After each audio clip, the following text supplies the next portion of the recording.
Nange tukomye wiki eyokubiri wiki yakubiri tuli ku Plascon paint and win tuli kuje bichi mwaji tuli watu nojibwandike Plascon hizo bayamba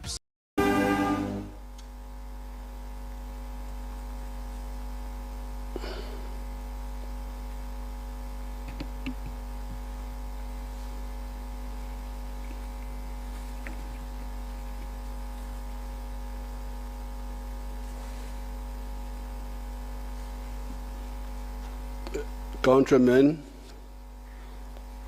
and countrywomen, especially the Bazukuru.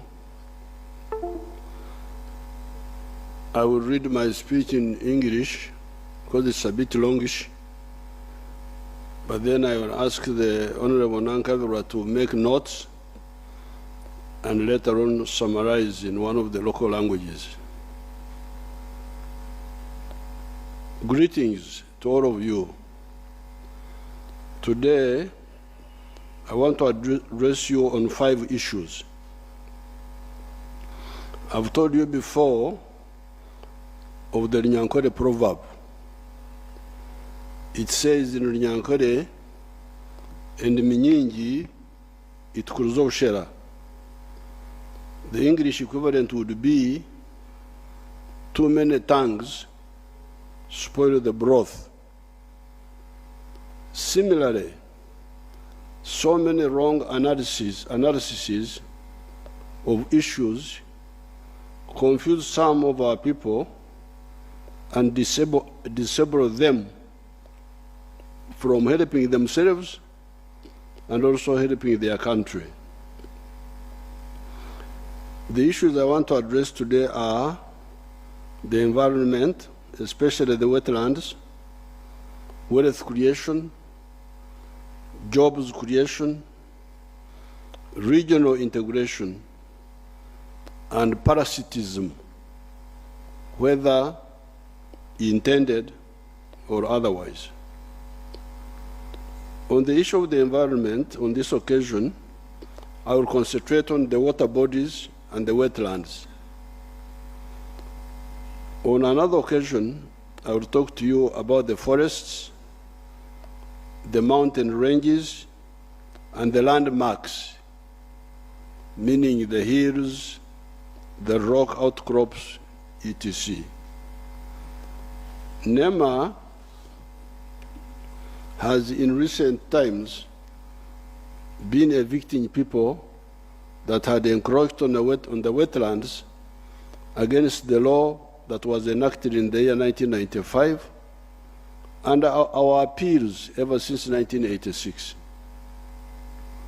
I remember very well that in 1986, I evicted the people that had invaded the Mavira forest following the order by Idi Amin that people should take over the forest because forests have no value and grow crops because they have more value. Sheer ignorance that is dangerous. I don't know whether my people, you can see the satellite pictures of 1986 before my order for the invaders to leave the Mabira forest, and the pictures of 1989 when Mabira had been restored. I don't know whether they can show us those pictures. Those are the pictures of the satellites. You know, the Ugandans, they think that nobody keeps a record of these issues. But there are people in the world who keep a record of all these. So I think on the left is Mavira before 1986. You can see the gaps. Then I think the other picture below is the one on the left, on the right. I think that was after, they said 1990 what? Huh? The other one is 74.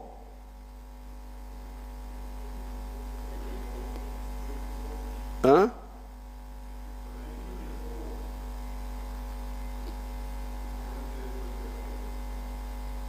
(2024) recently.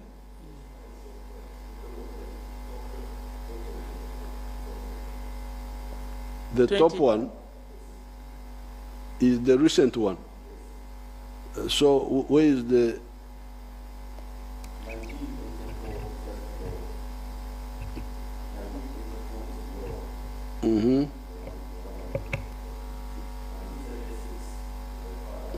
So I'm not able to.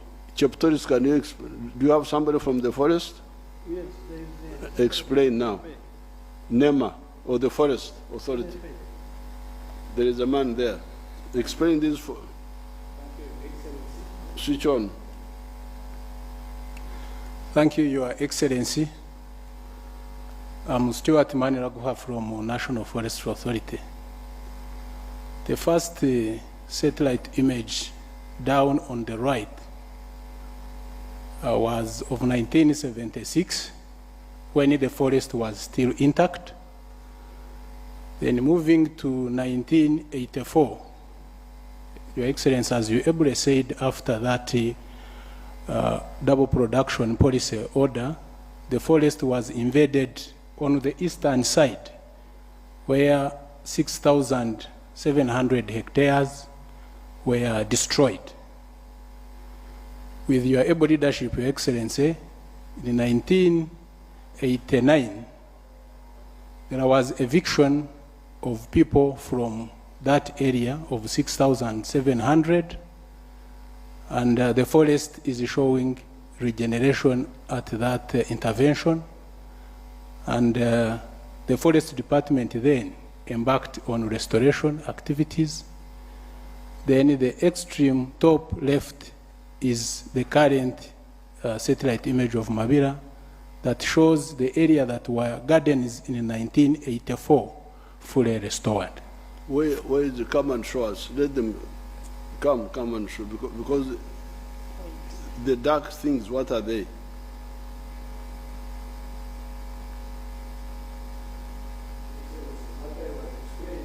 That was before the damage.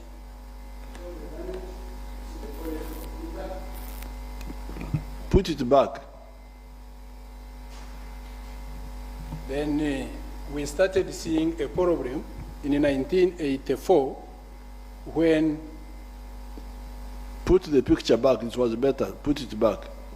The area that was attacked with that order of double production was the eastern part, where you see cultivation coming in. Then as we move to 1989, after your order of eviction, we can see that the extent starts reducing because of the intervention. People were removed and restoration started taking effect.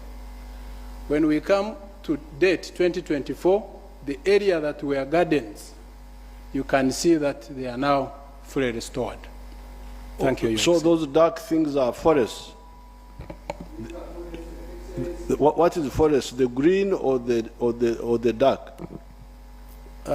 This green is the forest, Your Excellency. And that dark in the center? This one, these are the one in the center, that center there. Yeah, that yes. one. So this is the thick, dense tropical high forest. Oh, the thick. Yes. So this is a forest that has recovered, which is yet to get to that tropical high forest. So the dark is the thick forest? Yes, Your Excellency. Okay, thank you.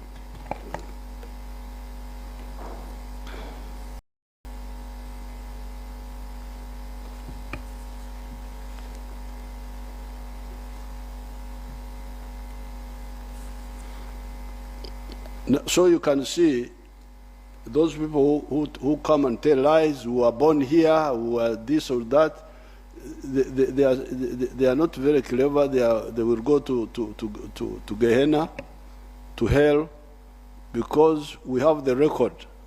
We can trace back the record of everything, the forest, the wetlands. We can know what happened when. Now, that was for the forest.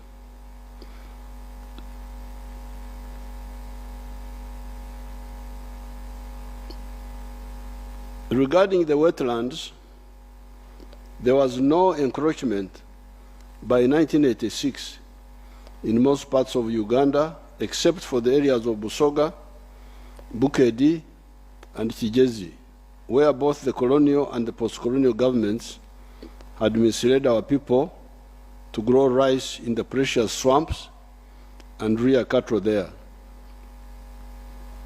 The satellite pictures can show that encroachment on the settlement on the wetlands. That is where now. Come and explain to us. Explain to us in the...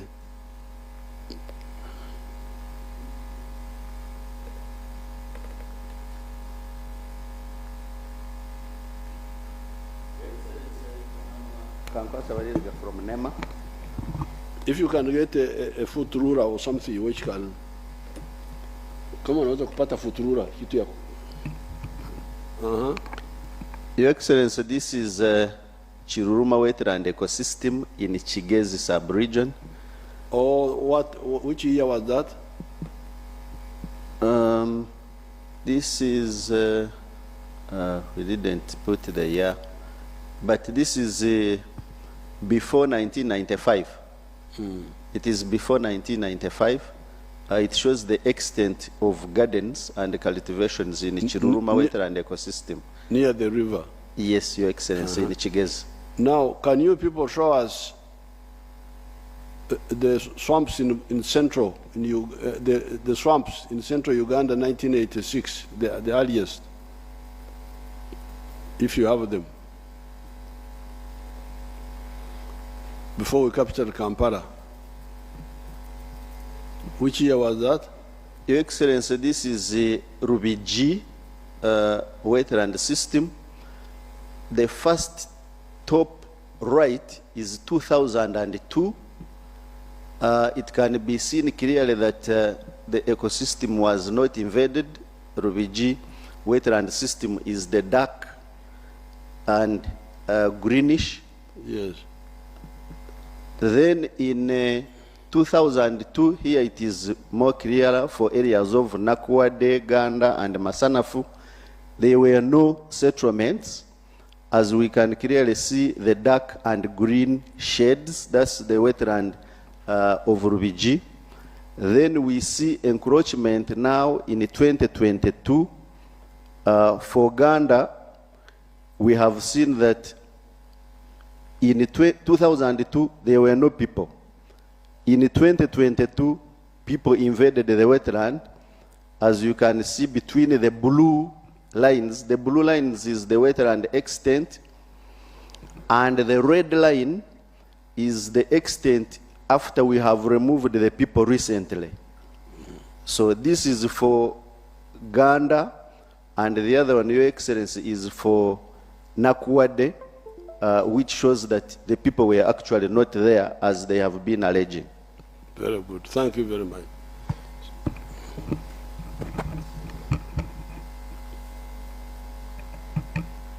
The satellite pictures can show that encroachment.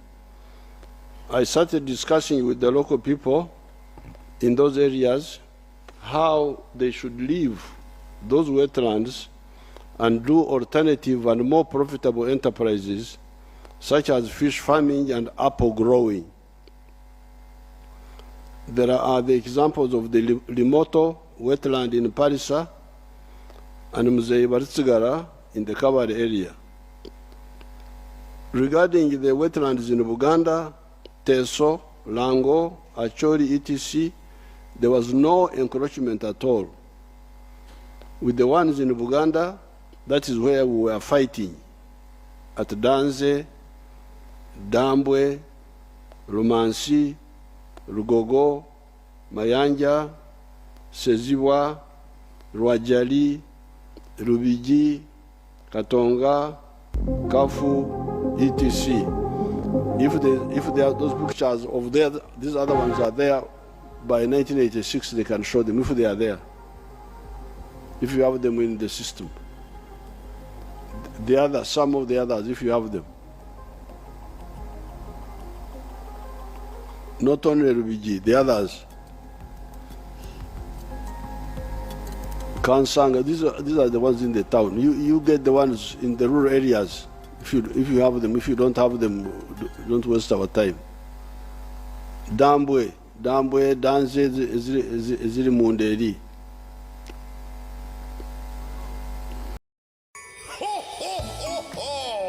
Double the joy this festive season with Housing Finance Bank. Transact using HFB's digital channels and stand a chance to win cashbacks, fuel vouchers, headphones, Bluetooth speakers, hoodies, and so much more. Use the HFB mobile app, internet banking, agent banking, your HFB MasterCard, or dial *225# to win big this festive season. Terms and conditions apply. Housing Finance Bank, we make it easy.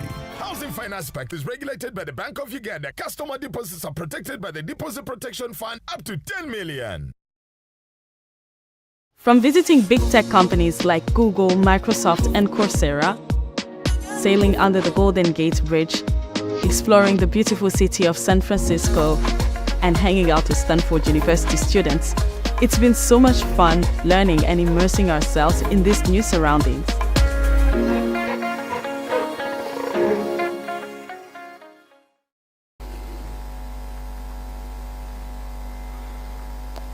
If you don't have them, go and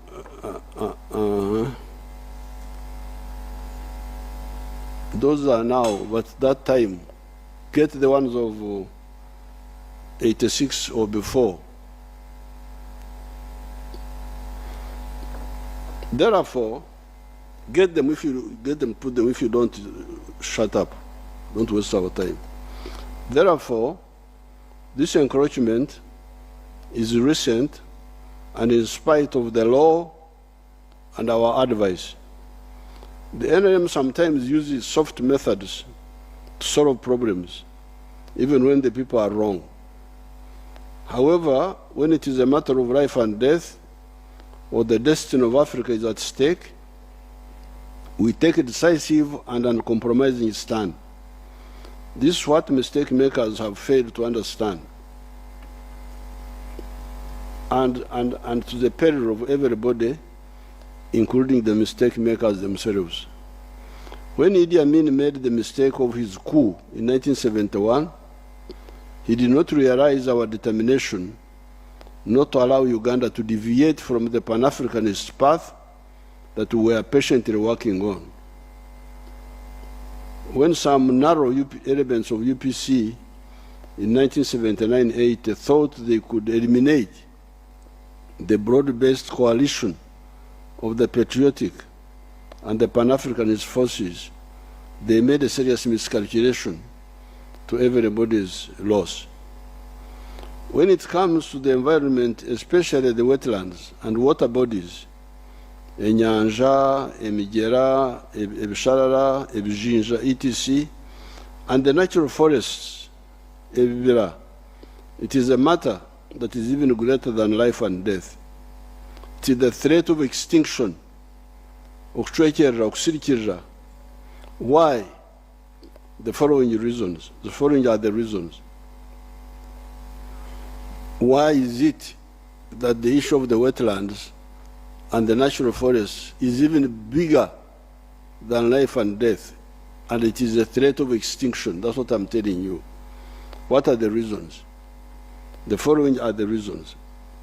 Number one, 60% of our rainfall comes from the oceans, the Indian, the Pacific, and maybe the Atlantic.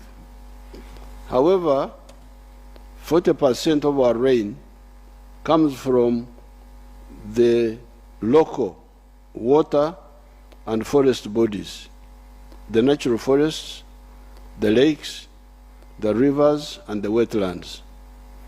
The atmosphere is impregnated with moisture from these bodies by evaporation and transpiration. The moisture condenses in the atmosphere and comes back as rain. You want to know how crucial these sources are in rain formation? This is the question I'm putting to you. Do you want to know how crucial these local water bodies are to the rain we get? Look at two parts of your country, West Nile and Karamoja. They are more or less on the same latitude. That is between 2 degrees north and 4 degrees north. Both of them, West Nile and Karamoja, they are both on the same latitude. Latitude means the distance from the equator.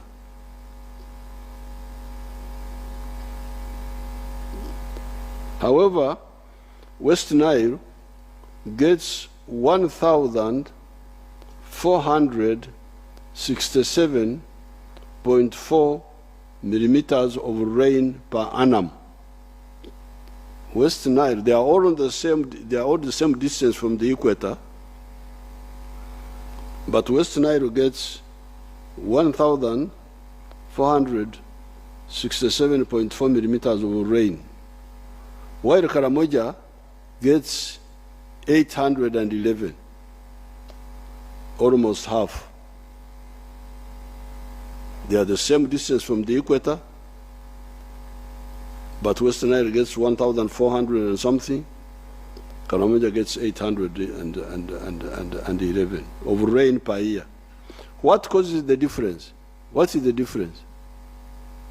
The forests in Congo and the swamps of the Nile in South Sudan. This is what gives West Nile more rain than Karamoja, although they are on the same distance from the equator, what we call latitude.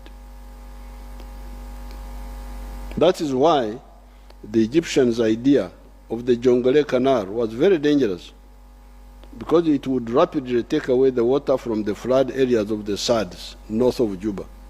The Egyptians had an idea of building a canal to bypass the swamps of South Sudan and bypass the loop of the Nile. That would have caused a big, that means that rain would not, we will not get this rain in West Nile. It is these water sources that enable Kalangara, the swamps of South Sudan and the forests of Congo help West Nile to get more rain than Karamoja. Then we come to the water bodies of the other parts of Uganda. Enable Kalangara to get 1,676 millimeters 0.6 of rain per year. Kalangara, 1,676.6 millimeters of rain per year. Chijezi to get 1,040.7 millimeters of rain per year. The Rwenzori area to get 1,043.9 millimeters of rain per year. Mbale gets 2,213.4 millimeters a year, etc.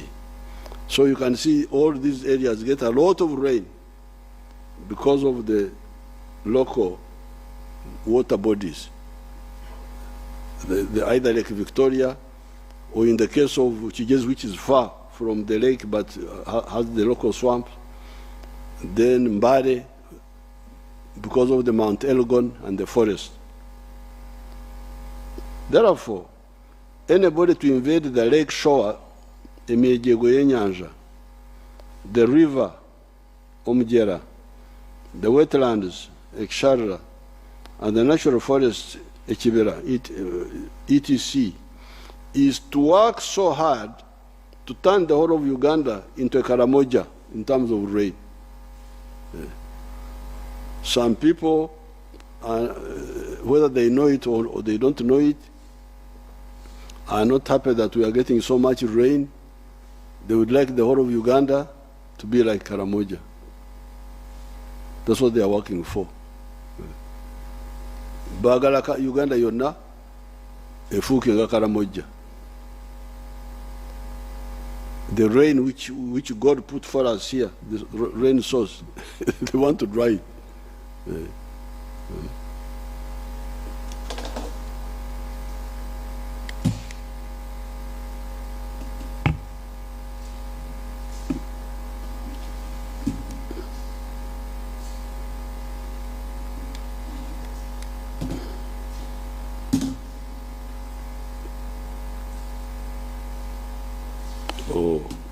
Urubango rwanjye.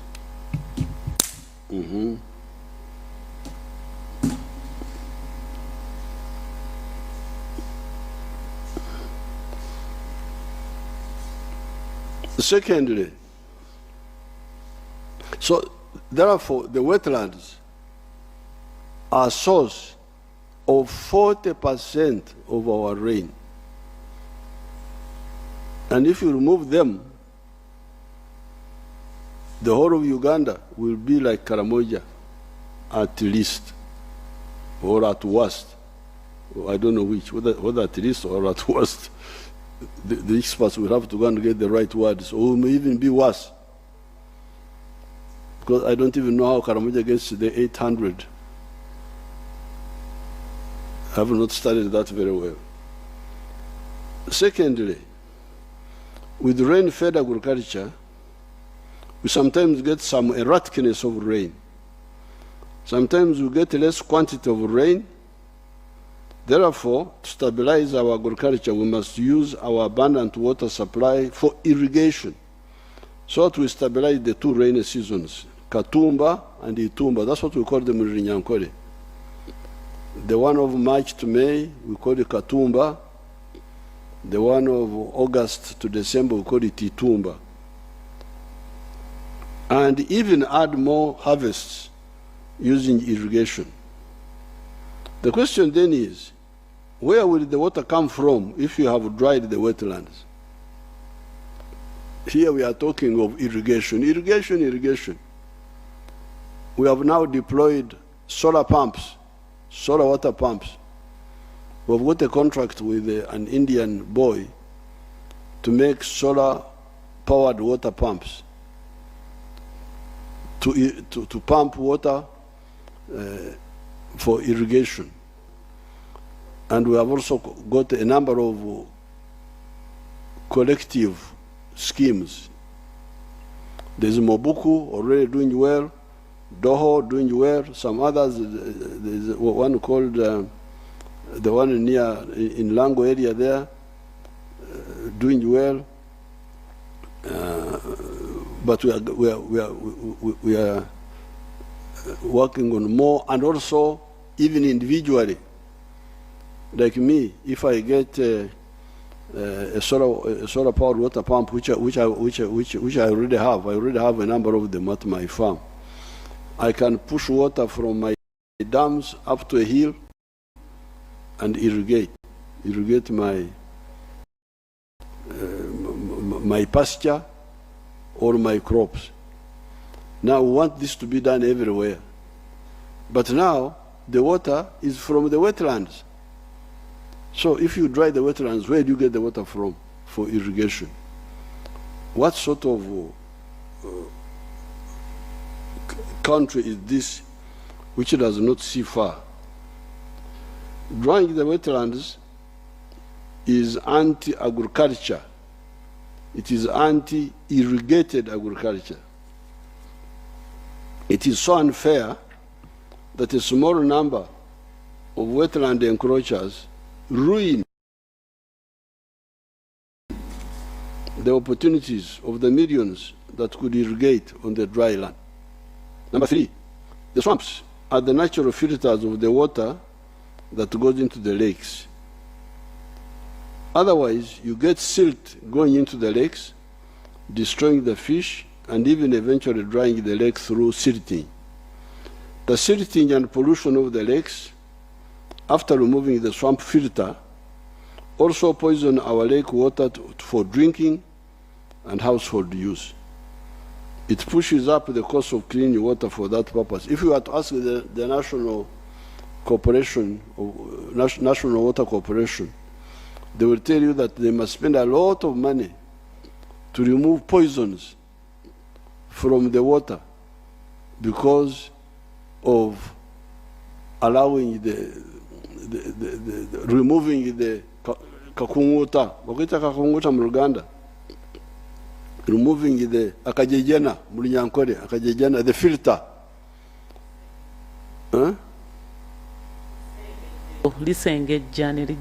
Okusengeja. Because those swamp grasses is God's kasengeja. God planted them for us.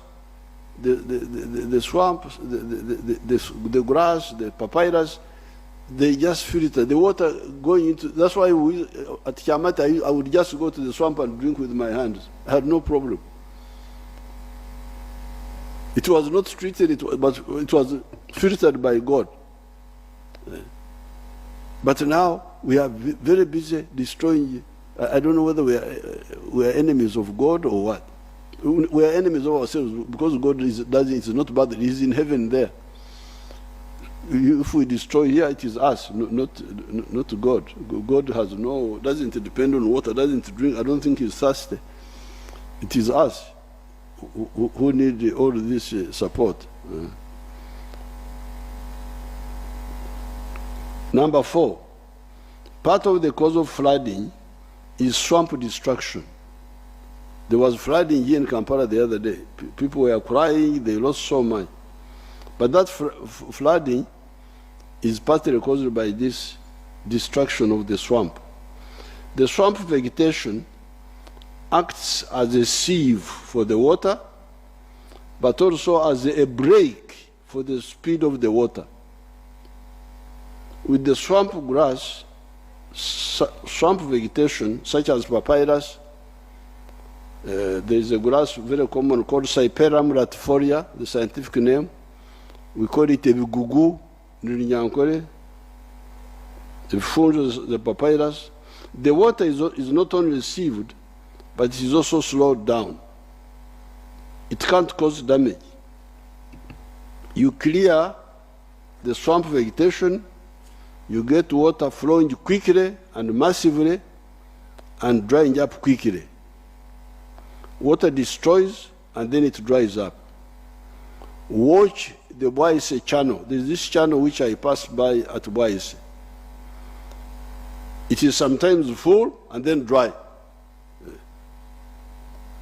You can see it there at Bwaise. I normally pass there. Sometimes the water is full, sometimes it's dry. Because it goes quickly. God's plan was not for the water to go quickly. God's water was for the water to go slowly. And the breaks were the swamp, the grass, the vegetation. Goes slowly, slowly, slowly, slowly. It doesn't.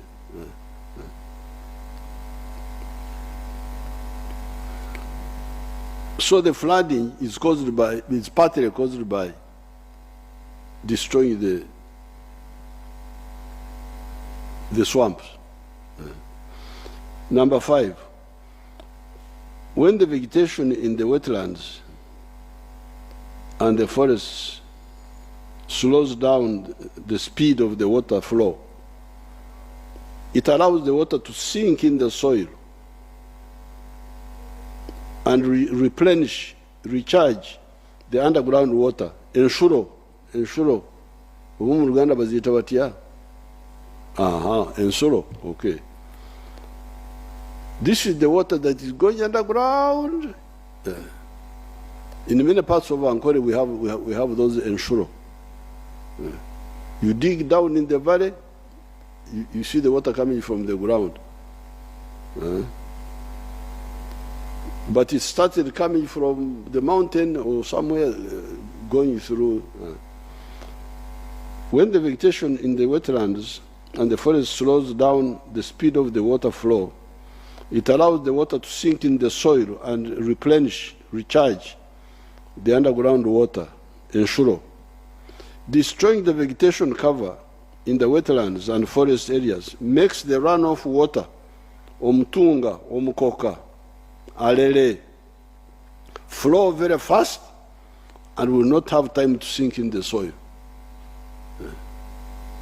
The water will just go quickly. Go quickly, it will not have time to sink in the soil. The underground water will eventually dry up. What is all this if not a disaster? How can people work like this as if they don't know what they are doing? Number 6, there are then the natural resources of the wetlands, the papyrus, the ebigugu, Cyperium latifolia, the mudfish, eshonzi, the minava, ropes. We were making natural ropes from some of the plants in the swamp area. The catfish, I think catfish is what they call a mare or something. The bigugu are very good for mulching. This is the one we are using for mulching. We are now talking of agriculture, PDM. Where will you get the materials for mulching? Okwara. Where? The other time I had a project in Bushenyi, in the parish of Ruharo. And then I gave them support, I gave them seedlings, I gave them cows. Then they said, we need a pickup. I said, a pickup for one village. A pickup for what? I said, because we need to kusaka, we need to buy ebigugu for mulching from 30 miles away. Imagine. They have destroyed the nearby swamp where there is the ebigugu are there. They now want to have somebody to have a tender now to supply ebigugu, Cyperium latifolia from 30 miles away. What sort of country is this? They want a tender, somebody to win a tender for cow dung. That somebody wants it. They said, because I have a lot of cows, they should, the people in Chiotera, they said that I should get a tender to supply cow dung. I said, no, I cannot make myself exerani of having a tender to supply cow dung. If you want cow dung, come and take it. But more usefully, it's better each one of you has a cow. You have your own cow dung so that you manure your garden. But for the grass, for the ebigugu, Cyperium latifolia, it's nearby. Uganda had made Uganda so well that you get a hill, then in the valley there is a swamp. Everywhere almost. A swamp, a hill, a swamp. That's how Uganda is. It's like that. Yeah. Now you destroy the nearby swamp. You deny yourself for ebigugu, for mulching. You deny yourself for water for irrigation. What sort of country is this? How can we accept this? And we are all here, government, minister, member of parliament, I don't know what, as if God doesn't like. If you don't use your talents, God takes them away. This is the story in the Bible. God gives you talents, you don't use them, he says, you worthless servant, go away That's what he says in the New Testament. How can we misuse our talents? The water for irrigation is here. The bigugu for mulching is here. The eshonzi, those who want to eat eshonzi, mudfish, is here. Just nearby, every hill below, you have water, like that. Then you say, bring water. What is here, near you? God has brought it everywhere.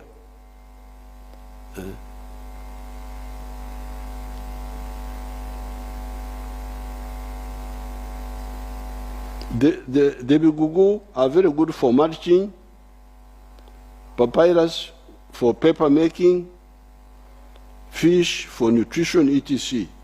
How and why should we lose all this? This is my question.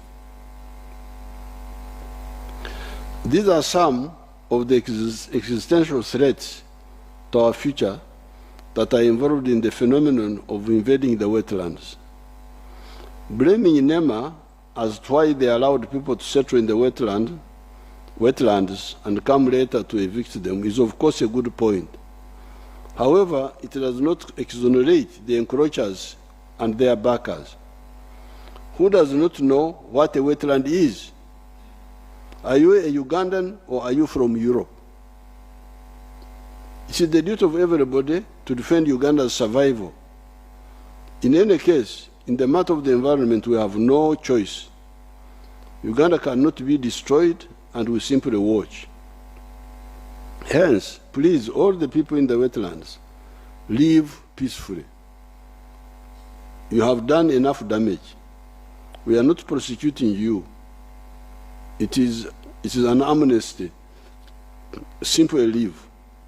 We cannot compensate you for breaking the law and common sense. I wouldn't even say law, even if there was no law, common sense would tell you that don't go in the swamp.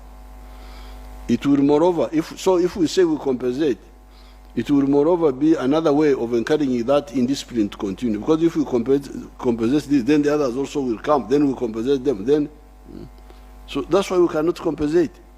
There's no compensate. We have already compensated you by not prosecuting you, so you just go. That's a compensation. The second issue I would like to talk to you about, did you get those swamps before 1986? You got them or you didn't? Huh?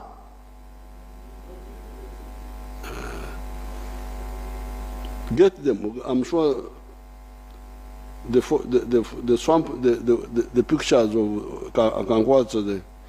the pictures of the veterans before 1986. You have to get them and show them on another program. The second issue I would like to talk to you about is wealth creation. Right from the beginning, the NRM analyzed for you the socio-economic history of this area, the Great Lakes area. On account of no written records, we sometimes rely on the early foreign travelers that came here to see how the area was. If you take H.M. Stanley in 1887, while traveling through the Ituri area of Congo, partly populated by the Rinyoro-speaking people, he was amazed by the abundance and the productivity of the area and the people. On page 298 of his book entitled In the Darkest Africa, Volume 2, by Henry H.M. Stanley, he wrote as follows. I'm quoting. This is what Stanley wrote in 1887 when he was passing through a part of Bunyoro, which was put in Congo by the colonial borders. In quotes, a march of an hour and a half in the afternoon, apparently not far from the river, brought us to the populous district of Babusese. The banana plantations were very extensive, reminding me of Uganda, and their shades covered a multitude of huts. This was on the 5th of December, 1887. Fields of millet and sesame, plots of sweet potatoes occupied the outskirts of these plantations.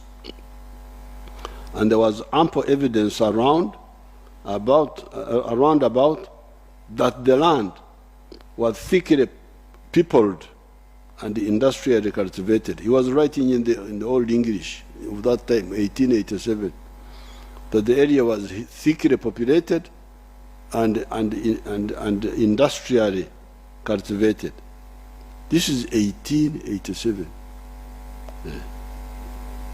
Stanley passing through what is now Ituri, but populated by our people there, the Banyoro of that side. Later on, while traveling through the Rizi area of Ankole, on pages 371 to 372 of the same book, he wrote as follows: crossing a narrow neck of land, descended into the basin of the Rizi. By degrees, the misty atmosphere of this region was clearing, and we could now see about 5 miles distance and the contour of the pastoral plateau of Ankori. Ankori, he wrote it as Ankori. It was not by any means at its best. It was well into the drought season. This is writing in the Old English. Drought season.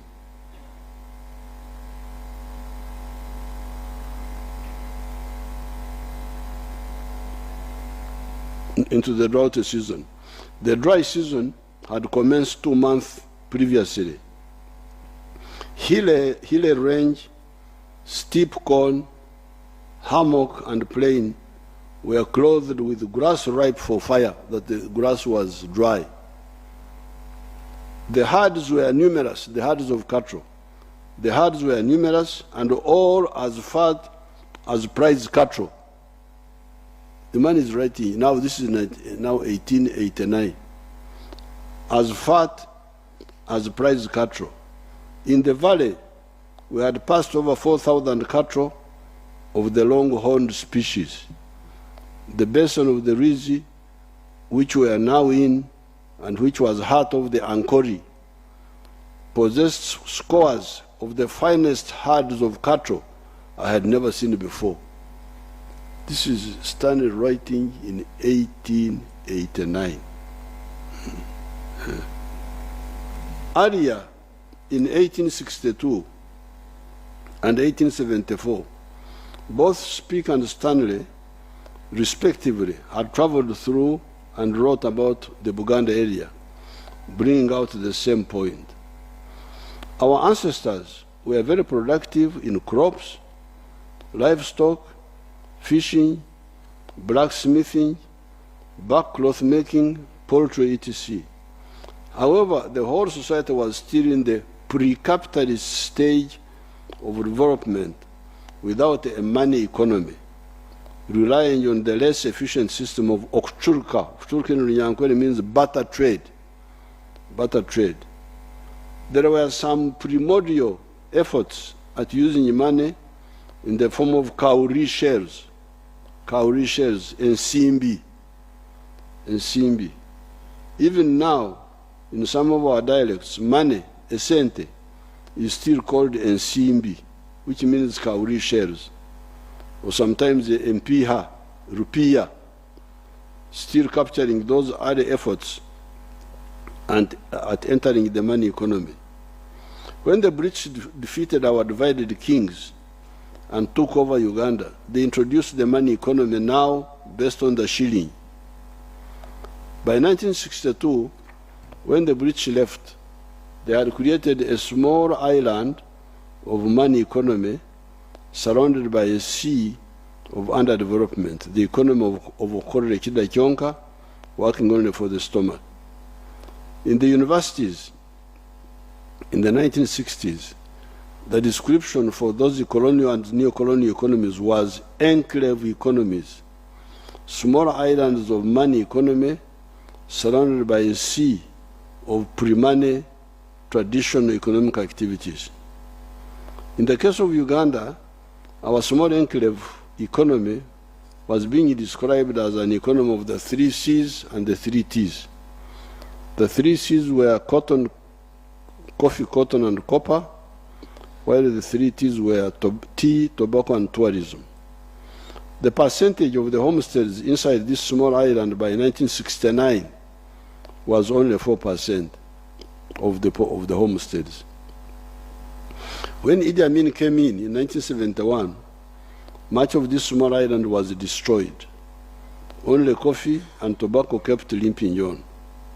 Therefore, from our analysis and given our orientation formed throughout the formative years of the student movement in the 1960s, our strategic long-term goal was to achieve a total socio-economic transformation by building a modern society of the middle class and a skilled working class as had happened in Europe since 300 years ago.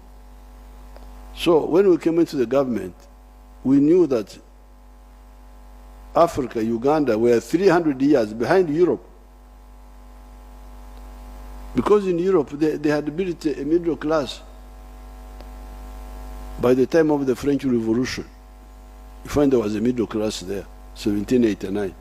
But here, we are still in the pre-capitalist, pre-money traditional system, the one which was found by Stanley when he came here. Very productive, but productive in the non-money way of working only for the stomach. The bananas are there, the cows are there, but there's no money economy. It is based on okchurka, butter trade. And not that system, not efficient.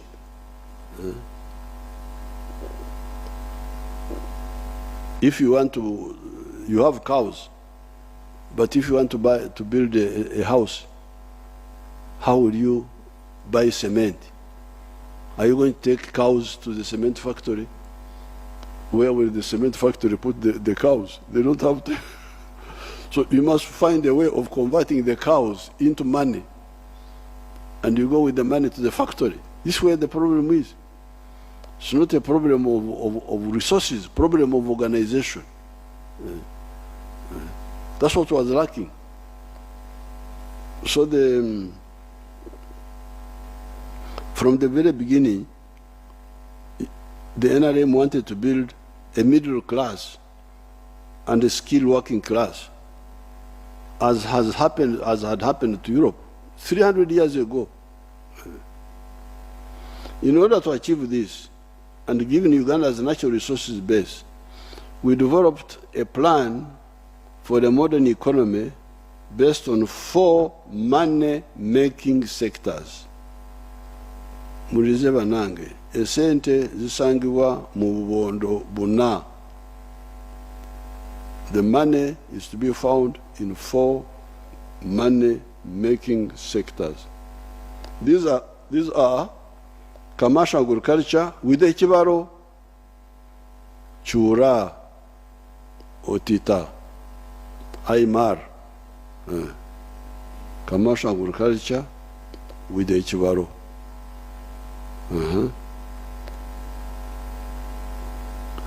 Manufacturing, that means industries, services, and ICT. Our strategic goal is to make every adult Ugandan of working age join one of these sectors, either as an owner or as an employee. Given the collapse of the small island sector, economy, however, that strategic goal could not be achieved at one go. Since, however, we had philosophically, ideologically, and strategically correctly analyzed our situation, in spite of the opposition from some of the civil servants and the politicians, we have successfully attained 4 phases. These are the minimum economic recovery, meaning bring back the 3 C's and the 3 T's, and also reformalize the economy that had become informal with magendo, etc. Second phase, expand the enclave of the 3 C's and 3 T's, make them bigger. That coffee, 1986 was 2 million bags. It's now 9 million bags. Tea was 3 million kilograms. It's now 60 million kilograms. So restore the 3 C's, but also, and T's, but also expand them. That is phase 2. Diversifying the enclave products by bringing into the money economy new products such as milk, beef, bananas, maize, fruits, Irish potatoes, cassava, etc. Because in those days they used to talk of cash crops and food crops. And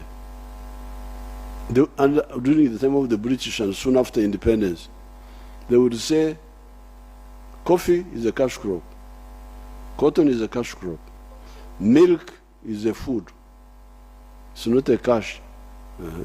Bananas is a food crop, beans is a food crop.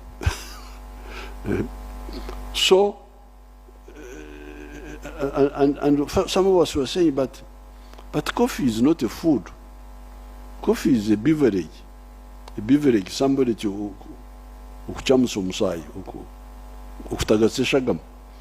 warm the blood, but not food, because you can't live by just eating. I can eat bananas and beans. Without coffee, I will live. I will not have the stimulus in the mouth, but at least I will live. But I cannot live by coffee alone, I will die. So why would you promote a beverage and neglect a food? What sort of logic was this?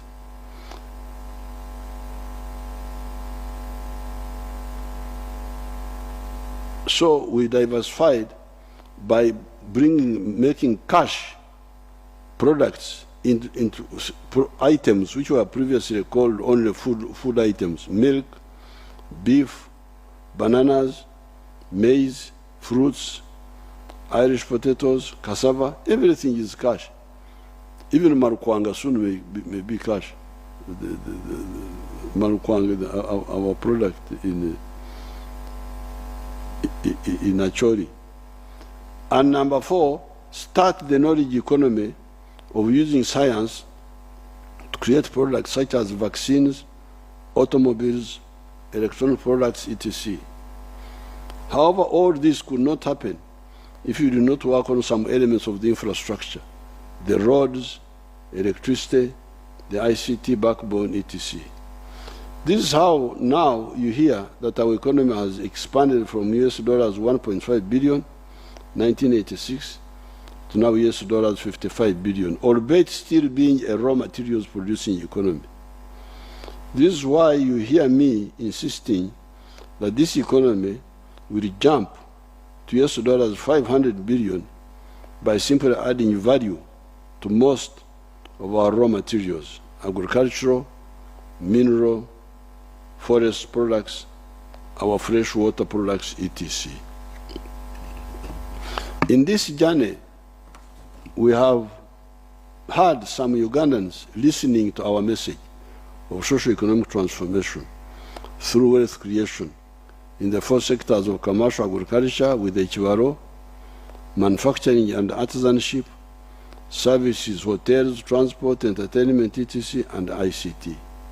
In this address, I will show you Ugandans who partially listened to our guidance and achieved considerable prosperity. In agriculture, I will show you the following. Number 1, the dairy farmers of the cattle corridor, represented by Mzee Matongo of Ngoma. If you have his pictures, show it.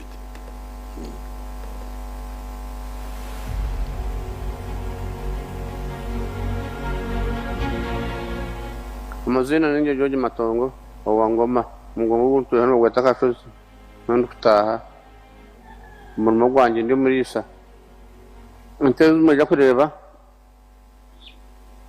nuko itandikira tatakanda gente bakubya talobo hagwa kidan meirisa zakanya nagura amataka nyuse nazo zankorera ibintu kwenda zashubitiza abana bihereze natuzuriho kabanza mu nyankore naje nahindura nk'umwata ngo nzungu nuko zahanyuranye nazitunga ati nzungu zo ndisumute. On our farm, we collect over 900 liters of milk per day, and a liter costs 800 shillings, which is approximately 21 million per month. Unkeviona bakareto busingi nukufarantyo nkakaha hundi n'ubusinge bwawe n'ubwabulitwe aho nabanditse kabanza umuzuze imyatsi atemwe rungiye byanze nazo muri agagandi aguma kureba harbaru agona agargamo atendiyo muri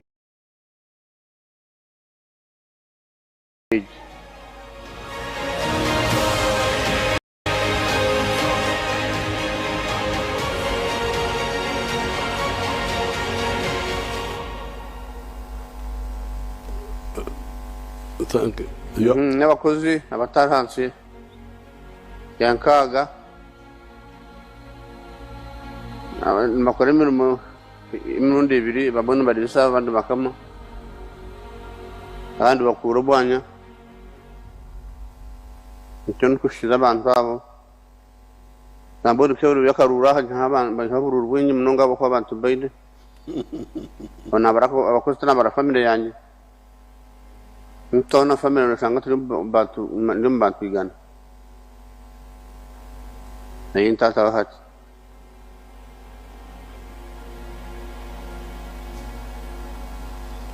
ndewa turagira ukurisa kwinga bunyatsi twabikunda ntakubikora ugatwine bikoresho banotsa turakita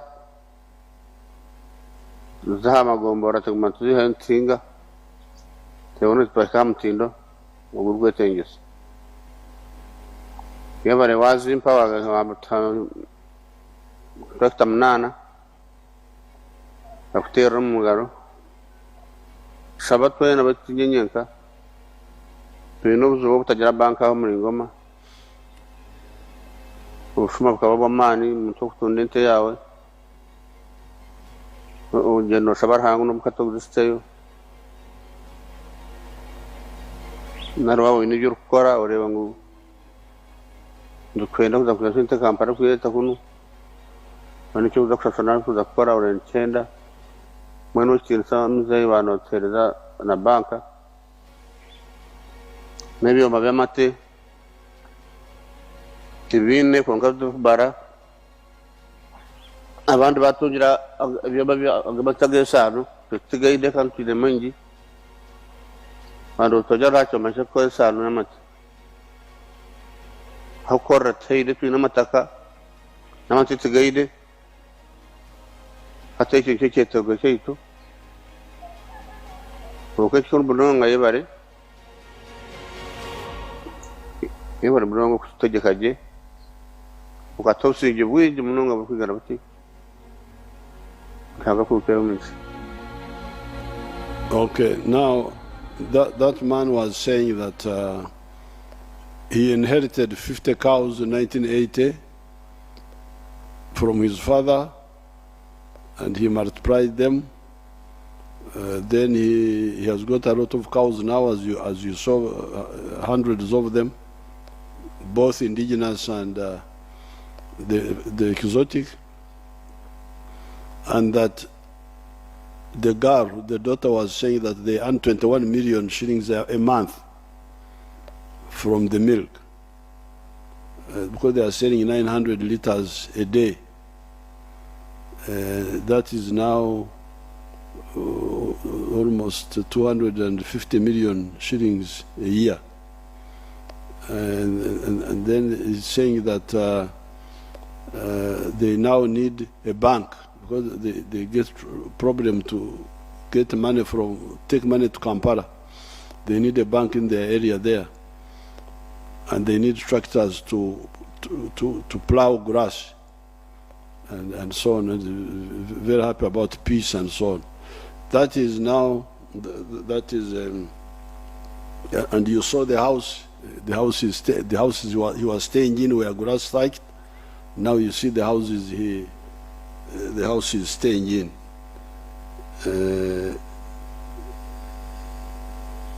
See the pictures of his house, his cattle, his educated family. Those children are educated, and hear his speech telling us what he earns. Many of the cattle corridor farmers, all the way from the Tanzanian border to Kiryandongo, have the same story. Like here in Ngoma North, we are saying how they have got 16 cooperatives, and then each one has got like 65 members or something like that. So it's not just a story of one person. It is the whole zone from Tanzania up to Kiryandongo. They have listened to this message. Yet they are still using the free range method, etc. When they go to zero grazing and to irrigation and stop the wealth fragmentation on inheritance, because they still have those problems, they will be much, much more rich. Number two, I then take you to Bundubujo, where even before the NRM time, our people there had learned the value of cocoa, coffee, palm oil, vanilla, and upland rice. Although their area is remote and initially did not have a road linking them to Fort Portal and no electricity, they have been quite prosperous for some time. Even in 1997, when their area was invaded by ADF, I was pleasantly surprised when I met long columns of internally displaced persons, all carrying clean beddings of foam mattresses. Foam mattresses, these ones from the factories here. I was also told that the Parishineris Congo, at that time, 1997, had 12 pickup vehicles. You can see their houses, many of which. I'm a farmer from Budubucho district in Kabuga sub-county. I'm farming cocoa, cardamom, fish farming, and bananas and vanilla. I've been growing cocoa over 30 years. I have 33 acres of cocoa.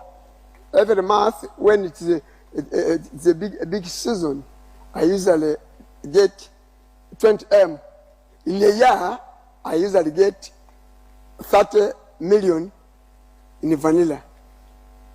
I have 1,500 plants of cardamom.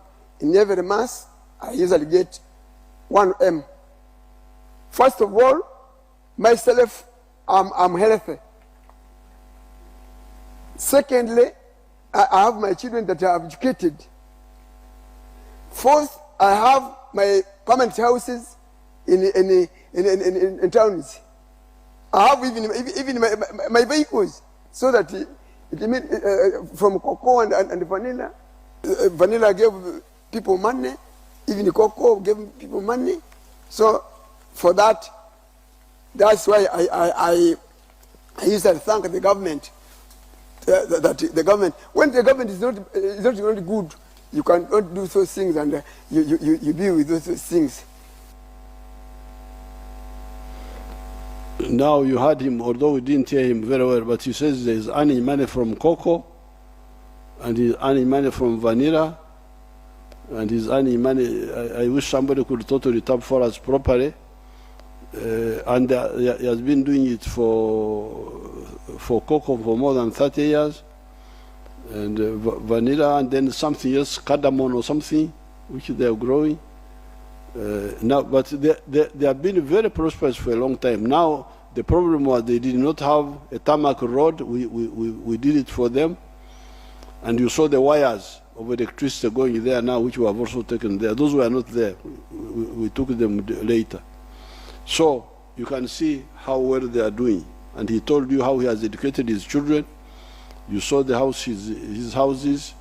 You saw it there.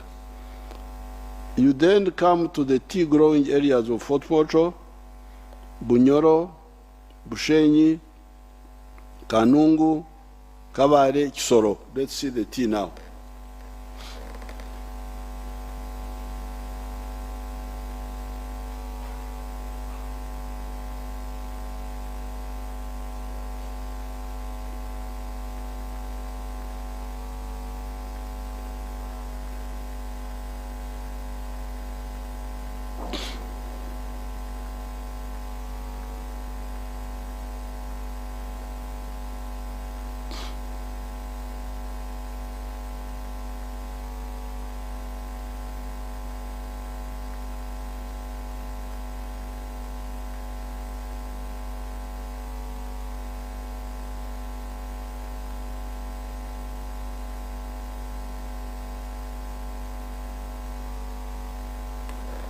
Now you can see the huge, the tea production went from 3 million bags, 3 million kilograms in 1986 to 60 million kilograms. Unfortunately, in recent times, tea has seen the decline of prices. Why? It is because the global demand of the tea is not so big. It is only, they say, here they give me 112 billion. I didn't know it was so much in 2022. Compared to coffee, whose global value is US dollars 460 billion. This was the reason I did not include tea in my 4 acres model and its 7 activities. You remember my 4 acres model, I told you about coffee, fruits, dairy, food crops, poultry, piggery, and fish farming. This was because I was not sure about the global demand of tea, whether it was big enough to support big production. In addition to the problem of modest global demand for tea, in recent years, we have had political problems in the big tea-consuming countries of Egypt, Pakistan, etc., which apparently may have shrunk even more the demand for tea. I intend to meet the tea growers so that we agree on how to support them. Number 4, we have got many coffee growers in the Masaka zone that were encouraged by Operation Wealth Creation and our leaders and cadres in the area, such as the late Kasamba, the Honorable Sempija, Kalnon Samba, etc. You can see those beautiful gardens and nice houses of the farmers.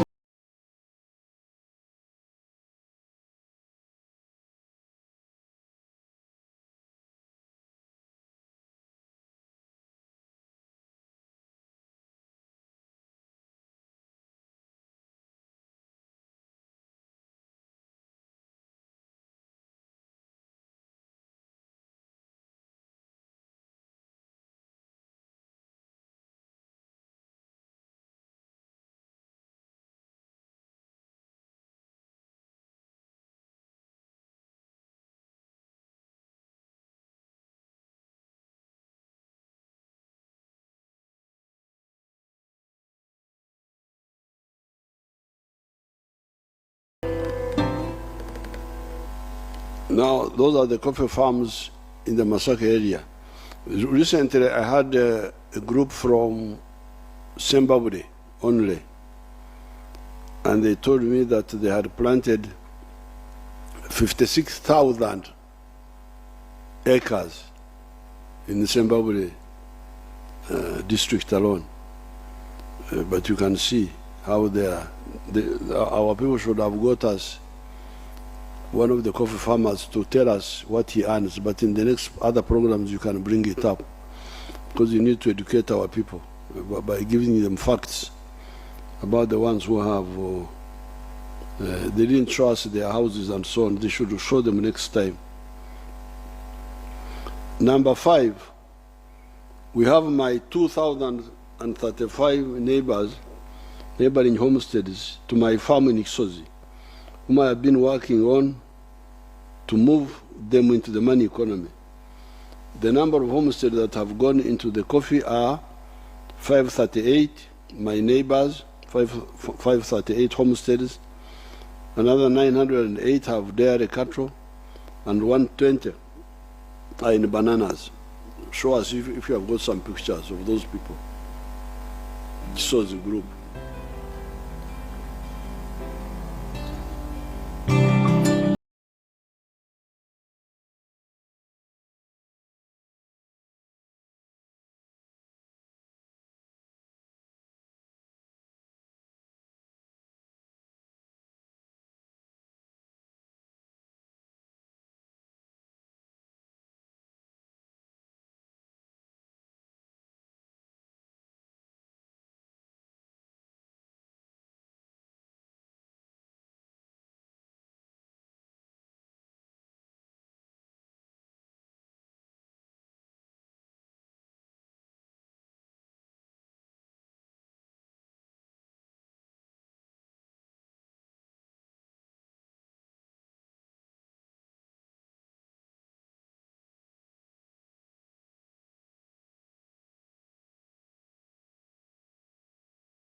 Those are my neighbors.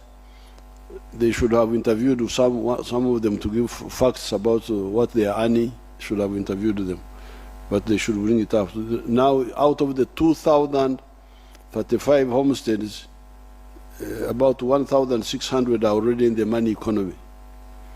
It is another something who are still out. We now, number 6, moved to Karangara district, and you see how the palm oil project has helped the farmers there. A total number of 2,105, just 105 farmers are involved in palm oil growing. They yield 12 tons per hectare per annum. Their net income is shillings 500,000 per acre per month. So an acre in Karangara gives you a net income of 6 million a year after removing the costs. Let's see Karangara.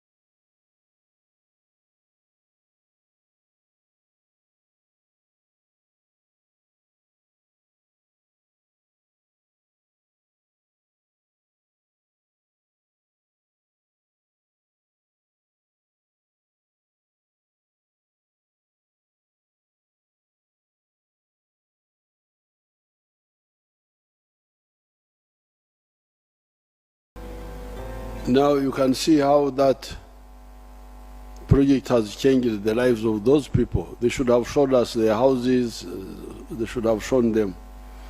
Next time you show them and properly.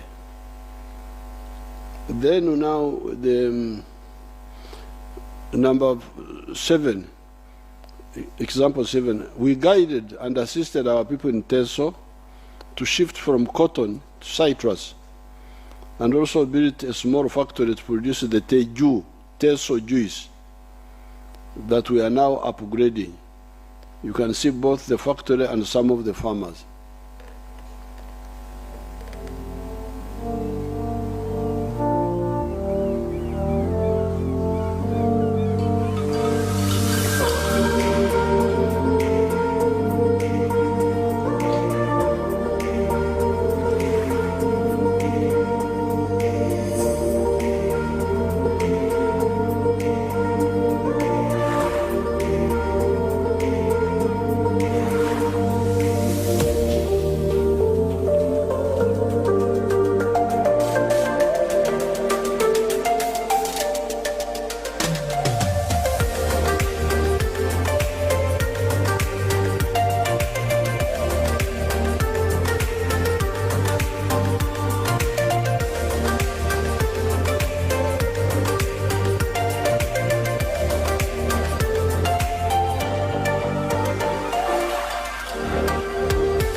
My name is Opio Stephen from Soroti District, Dakabela County, Ochulo Sub-County, Ojom Parish, Agora Village. Borolo Koreango, Imuchuga, Pising Awo, Korea Mudungatoni Maido da Kere, Esakaswam, automatic to Betana, Mugo da Korean and Nyamat, Nara Mami Pedori. Araito bone mami borni nyame mogo da korenga nunga nyam araito era nunga gwela radumuna som sina chiore ani age ungo 2004 kede lukanga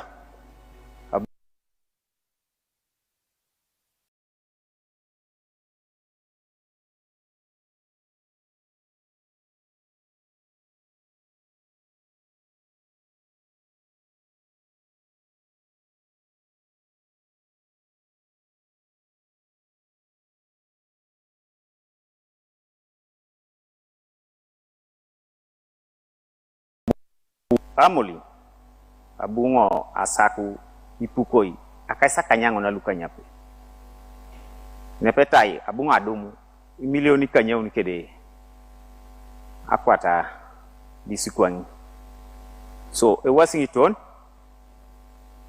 abungo asaku ipukoi akaisare abungo adomu milioni dope kede lukumina kwata kanyango e Valencia abungo asaku ipukoi akaisa unaluni angini fuko erai ilukumina kwata orauni ni milioni ni iuni kedi ilukumini akwata uni etoto lokere adumu milioni tomuna uni kede akwata dis osison oda uni karukere tomaso amkana. In the year I get 13,800,000 from my origins. Ipo borolo medautu na soditi bore berna bunga geu ngisa chuma ni realos bunga medau ke dikakitodu ebuni nen o abungo agwela boys na pana ite kwa na nyuno omuchugalu weltinga boys na milioni yare tomo kitoka lukwadu osodi hajai kwa ninga duka pamare Mitogo jadi ope omanubu keki wangon. Jadi ope chuloi keke dope. Koto ngai salam kina pungana president yo ere noi kede ofisilo akor le ya chakor. Anui bora lwa abo jai kinga kanini ka son ngona swama gugong aina ka kwani ngadu muna gugong na pedor tor ngoda e da tore kakal.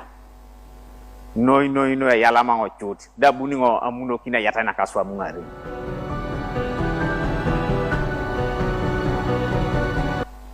You had Ikanyao translate for us that he was earning Ikanyao. He was earning 8 million from Hamilton variety of oranges. 8 million? 8 million per annum. Then 1.8 million from Washington variety. And then 3.3 million from the other variety. The total amount was 13 million, 0.8 per annum. Oh, okay. And was able to transform from a grass-thatched house to a slightly better one. And he managed to buy some more acres of land for expansion of orange growing.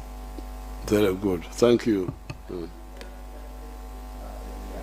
President a lot for his vision as well as the peace that prevailed in the situation. Now, then number 8, banana growing, which is an indigenous industry, but which we commercialized into the money economy, and through NADs and operational creation expanded greatly, has brought incomes to the families. You can see the bananas growing in some of the areas. The production is so big that prices are now low as 3,000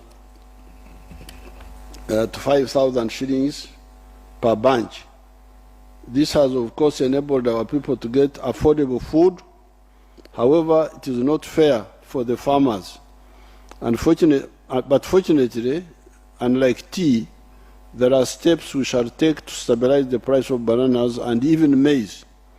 This is value addition. The bananas and maize prices are going down because we are still using them for only a mere, for only eating. With value addition, we shall get flour, starch, baby foods, etc. from the bananas, and animal feeds, starch, biofuels, ethanol from the maize. That will broaden the spectrum of the demand for the bananas and maize and stabilize the prices. It will also solve the problem of the animal feeds, pharmaceutical starch, etc., that are now imported. Dr. Muranga and others are working on this with government support. Show us the bananas. You should have waited for me to finish to show the bananas again.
Obukoko obuto buli bwe kiro kimu nimbukuza nibukiye mwezi gumu.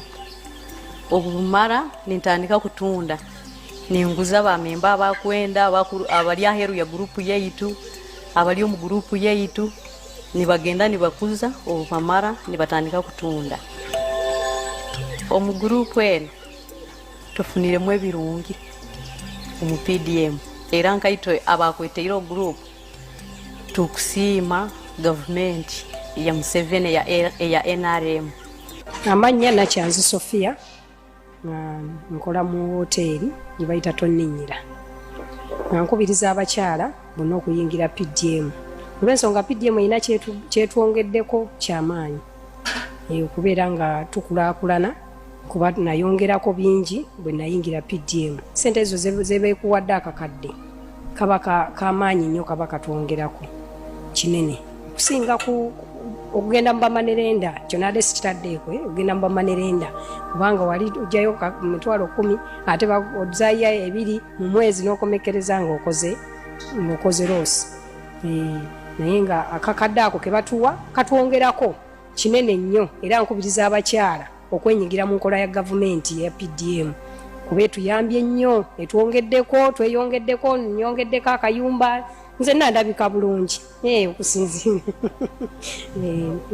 ne bakasitoma bange beeyongedde yali atunda emmere ey'$2,000 kati ntunda ya 5 kitegeeza neeyongedde kinene n'abali abeeyongedde. Senior citizen Oramwende Senina of Kakumiro West is extremely happy for the president to have such a great vision of the PDM. She received her 1 million shillings and immediately started a piggery project. Senina tells us a very successful and inspiring story. With the success she has so far registered, Senina dreams of expanding the project beyond what she is currently owning. Kaleta muzeyi nanyi naikiriza muzeyi ya bampa emiliyoni 1 kuruga mu banka beto mu banka tukasigayo emitwalo 5 twatunga 9.5 nyonda somero gwa muzeyi abwe kintu kyatukoleire akampa sete sete zibampere nazugulamu empunu zanje murazireba bishatu byatwarwa mukama we nanka ni wenumi buli mpunu kugene sabara kwecana uramugaruza cyana kimwe cyempunu batwale byana bishatu ati yansigirize byana bina ebyana mwenda nkabitunda kuna amazire kubitunda napangisa akataka naryala mwenshi ngerimwe binyobwa ngerimwe umumondo bujungu ngerimwe bihimba era na nyamwazo kubishe butibambwe no mbere ndi mu ntabende kuhinga waburi mbene namara kutundiga bihimba mukama yanyambe mpunu zanje ati yazirabuza nkesande nkebiri zikashwazi ke mu murundi gwako umurundi gwa kabiri zamara kuzara amagoba gunda atungende yakasete nkatwale nkatwale mu banka nze kuba mbikireyo nebyo kuriya byanje aliko biragera ki aliko birera ndatunda beto mu mesho wanga yanyambire zikakura nandena nije nyongereye nankeje kojya munyina kasete nobere nayo ongereye nanka naho kute nankeje aho kuta ubwana yebuzira boko ubwana ati nyina yenda butera mutere kuriya munju era buryo kompo niyo mbusherekera umunju ubwana bwasigere hobona. Now you can see how the PDM, which started recently, has helped these people. The first of all, the other girl, the first one was selling chicken, getting the ones which are 1 year old, 1 day old, or 1 week old, and fattening them and selling them. And she was, they didn't give their figures. Should encourage them to give figures, but you can see they are happy. Then the other one, even the ones in the town, when she's a vendor, she's a food seller, and they used to get money from money lenders, which was very expensive. This one of PDM is cheap. They are very happy that they are able now to buy food, cook and sell. The food vendor, food seller in Boise here in the town. She was talking very Then the other old woman was talking about the pigs. The pigs, how they have produced and how she has sold some and hired land somewhere and planted beans and Irish potatoes, and how once next time she will put money in the bank. They are all very happy.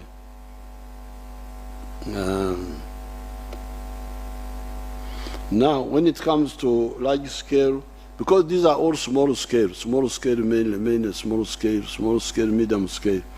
But we have also got the large. When it comes to large scale agriculture, extensive, different from intensive agriculture, you can see the sugarcane growing, ranching, etc. Let's see those ones.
Now that is large scale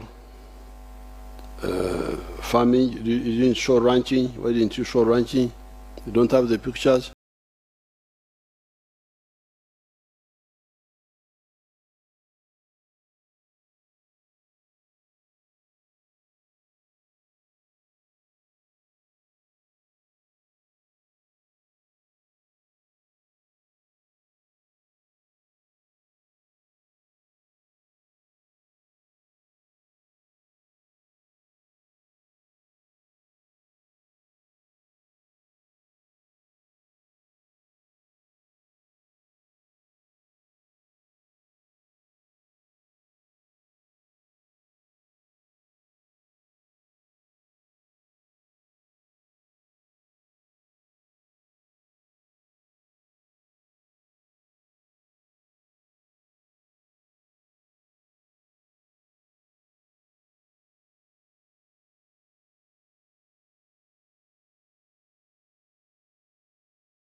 I don't count maize among the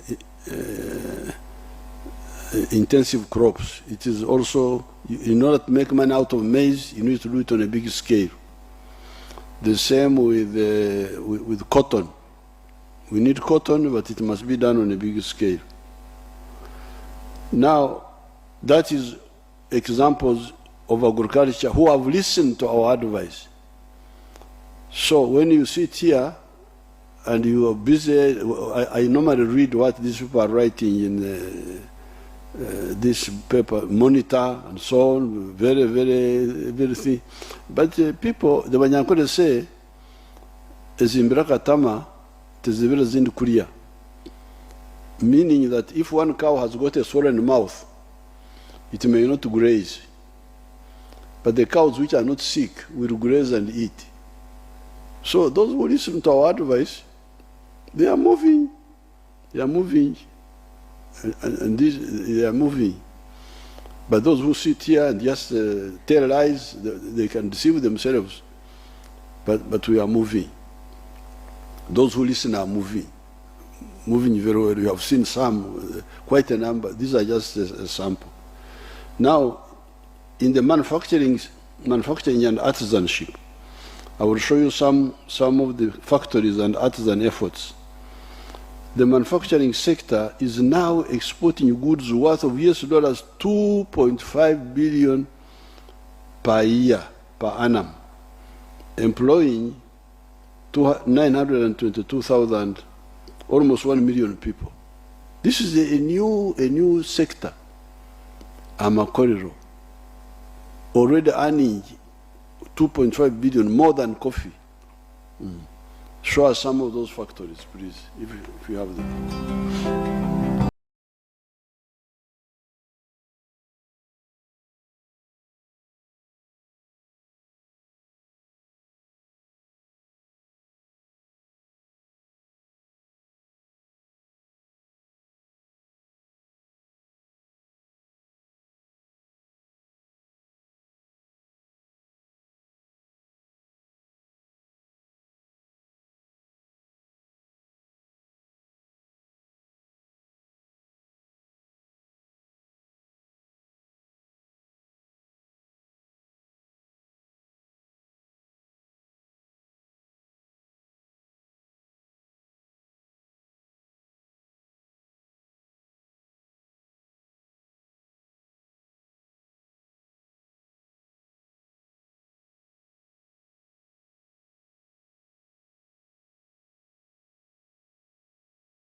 They haven't shown you the ones of Mbale, Jinja, this other place, Buikwe, all those are, even areas like Rira have a lot of factories. As you hear now, industrial products, $2.5 billion.